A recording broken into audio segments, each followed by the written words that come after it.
Team നെസ്റ്റാണ് ticket to ഫിനാലയിലേക്കുള്ള bonus point കരസ്ഥമാക്കിയത്. പക്ഷേ 4 ആൾക്കാരുണ്ട്. ഇവരിൽ ആർക്കാണ് ടിക്കറ്റ് ടു ഫിനാലെ കരസ്ഥമാക്കുവാൻ കഴിയുക? അവസാന സമയത്ത് ബിഗ് ബോസ് ആക്ടിവിറ്റി ഏരിയയിലേക്ക് 4 ആൾക്കാരെ ഒരുമിച്ച് വിളിക്കുകയാണ്. അതായത് ടീം നെസ്റ്റിലുള്ള ജാസ്മിൻ, അഭിഷേക്, ഋഷി, അർജുൻ. തുടർന്ന് ബിഗ് ബോസിന്റെ അനൗൺസ്മെന്റ്, ടിക്കറ്റ് ടു ഫിനാലയിലേക്ക് ഒരാളിനെ ഇതിനകത്തുനിന്ന് നിങ്ങൾക്ക് ചർച്ച ചെയ്ത് തീരുമാനിക്കാം. അടിയുണ്ടാക്കാൻ വേണ്ടി തന്നെയുള്ള ഒരവസരം അവരുടെ മുൻപിലേക്ക് കൊടുക്കുകയാണ്.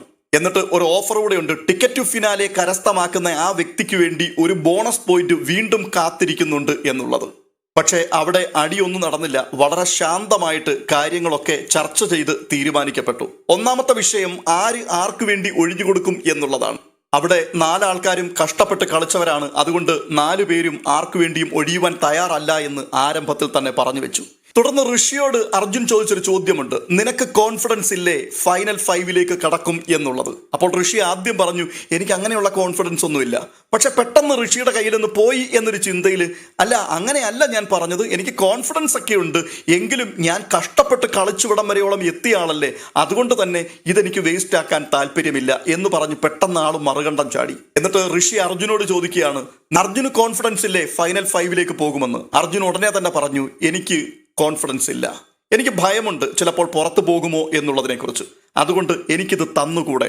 പെട്ടെന്ന് ഒന്ന് സ്റ്റക്കായി പോയി ഋഷി പറഞ്ഞു, അങ്ങനെ തരുന്നതിൽ എനിക്ക് പ്രശ്നമൊന്നുമില്ല, പക്ഷേ ഞാൻ കഷ്ടപ്പെട്ടിട്ടാണ് കളിച്ച് ഇവിടം വരെയോളം എത്തിയത്, അതുകൊണ്ട് എനിക്കിത് തരിക എന്ന് പറയുന്ന കാര്യത്തെക്കുറിച്ച് അങ്ങനെ ചിന്തിക്കാൻ കഴിയില്ല.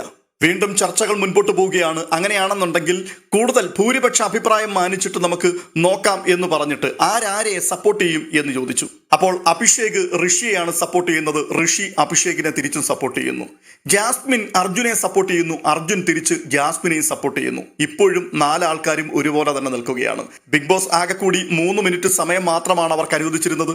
അവസാനം 1 മിനിറ്റിലേക്ക് അത് ചുരുക്കി. 1 മിനിറ്റിനുള്ളിൽ തീരുമാനമായേ മതിയാവുകയുള്ളൂ. ഇല്ല എങ്കിൽ ഒരുപക്ഷെ ടിക്കറ്റ് ടു ഫിനാലെ എന്ന് പറയുന്ന ആ സംഗതി തന്നെ ക്യാൻസൽ ആകാൻ സാധ്യതയുണ്ട്.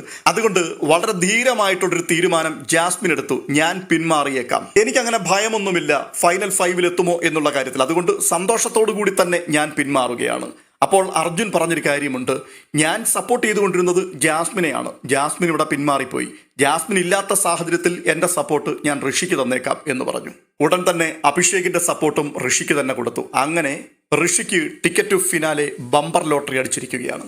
ഇതിനെക്കുറിച്ചുള്ള വിലയിരുത്തലുകൾ നമുക്കത് പിന്നീട് വിലയിരുത്താം. എന്നാൽ പുറത്തേക്ക് ഇറങ്ങി വന്നു കഴിഞ്ഞപ്പോൾ ജിൻഡപ്പൻ കൃത്യമായിട്ടുള്ള ഒരു വിലയിരുത്തൽ നടത്തി. അതായത് ഈ ticket to finale bumper bonus point എന്നൊക്കെ പറയുന്ന ഈ സാധനം അത് ലഭിച്ച വ്യക്തി ഋഷിയാണ്.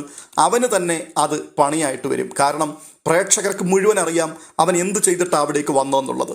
ഈ ഗെയിമുകൾക്കകത്തൊക്കെ എത്രത്തോളം ഉണ്ടായിരുന്നു അവൻ്റെ എഫേർട്ട് എന്നുള്ളത് ആൾക്കാരൊക്കെ കണ്ടുകൊണ്ടിരിക്കുകയാണ്. എന്നാൽ അർജുനൊന്നും അങ്ങനെ ആയിരുന്നില്ല. അർജുനൊക്കെ വളരെ കഷ്ടപ്പെട്ടിട്ട് തന്നെയാണ് അതിനകത്തേക്ക് വന്നിരിക്കുന്നത്. അതുകൊണ്ട് തന്നെ ആൾക്കാരിത് കണ്ടുകൊണ്ടിരിക്കുകയാണ്. രണ്ടാമത് ജാസ്മിനോട് പറഞ്ഞു, നീ എടുത്ത തീരുമാനം അത് ധീരമായിരുന്നു. ആദ്യം തന്നെ ആരുടെയും പരപ്രേരണ കൂടാതെ നീ സ്വമേധയാ പിന്മാറുവാൻ ഫസ്റ്റിലെ അങ്ങനെ പറഞ്ഞതുകൊണ്ട് ഭയങ്കരമായിട്ട് പോസിറ്റീവ് ആകും നീ പുറത്ത്, ഇല്ലെങ്കിൽ കണ്ടോ. മാത്രവുമല്ല വിട്ടുകൊടുക്കാൻ തയ്യാറായതുകൊണ്ട് അർജുനും ഇത് പോസിറ്റീവായിട്ട് മാറും. എന്നാൽ അഭിഷേകിനും ഋഷിക്കും ഇത് നെഗറ്റീവായിട്ട് മാത്രമേ ഭവിക്കുകയുള്ളൂ. നോക്കിയിരുന്നു ഇത് തന്നെയായിരിക്കും സംഭവിക്കാൻ പോവുക. ആക്ടിവിറ്റി ഏരിയയിൽ നിന്ന് എല്ലാവരും മടങ്ങിയെത്തിയപ്പോൾ പെട്ടെന്ന് തന്നെ അൻസിബ ഋഷിയെയും കൊണ്ട് പീപ്പിൾസ് റൂമിലേക്ക് പോയി. എന്നിട്ട് അൻസിബ പറഞ്ഞൊരു മറുപടിയുണ്ട്. അവൾ പറഞ്ഞതിനകത്ത് വലിയ കാര്യമൊന്നുമില്ല അവൾ പിന്മാറിയതിൽ. കാരണം അവൾക്കറിയാം നീയും അഭിഷേകും ഒരിക്കലും അവളെ സപ്പോർട്ട് ചെയ്യത്തില്ലെന്ന്. പിന്നെ വെറുതെ പിടിച്ചുകൊണ്ടിരുന്നിട്ട് കാര്യമില്ലെന്ന് മനസ്സിലായിട്ട് വിട്ടുകളഞ്ഞു പോയതാണ്.